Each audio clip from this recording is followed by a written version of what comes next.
Oh, I didn't see you there. Howdy, I'm Professor Broomfield. Thank you for watching this tutorial on how to create dope visuals. First up is getting great sound, and trust me when I say that your phone is all you need, it has a great microphone built in. In order to make sure that your dope visuals have the best sound possible, first, try to find a spot to do your shooting that doesn't have a lot of background noise.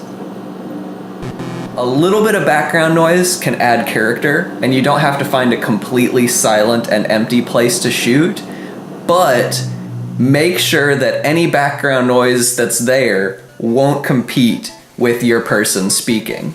If you are concerned about getting good audio for your visuals, you can always try using a second phone as a microphone. It's great to hide in a shirt pocket or just out of the frame and can easily be added to your video afterwards in post-processing to make sure that you have great sound. For example, this is what a phone would pick up in a long distance shot like this versus the audio that this phone in my shirt pocket picks up at the same distance. Again, this is an advanced technique, and you should only worry about this if you feel so inclined, but it will definitely guarantee that your visuals are dope. After you've guaranteed that the sound is going to be great for your shot, it's time to focus on the lighting. Luckily, you don't have to buy a fancy lighting kit or be a professional lighter to make your visuals look great. All you need to do is pay attention to the light that you have available to you and make the most of that. Try placing your subject near a source of light, such as a window or an overhead light. And don't worry too much about shadows because you can only do so much.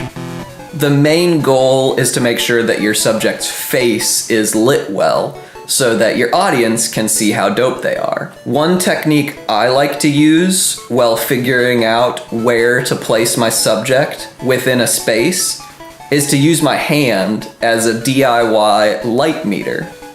If you hold your hand out in front of your face and slowly rotate it, you can see which angles have the best light and which are more shadowed. And that can help you zero in on the best lit spot within your space to create your dope visuals. Finally, once you've set up the sound and the lighting for your shot, it's time to compose your shot. My best advice for composing dope visuals is aim for comfort over clutter. Try not to cram your subject into a corner with the camera right in their face, or try not to put them in front of a messy bookshelf or something like that. Give them a little space to breathe, and that'll help your shot look natural and dope.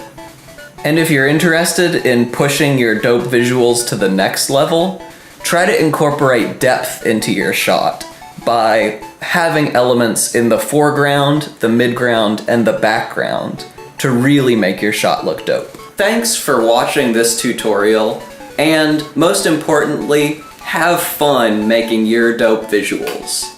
Your first shot is not going to be your best shot, so take the time to do it right and have a good time with your subject, and that's what's going to make your visuals look dope. And if you have any questions, be sure to consult your handy guide on how to create dope visuals. Until next time.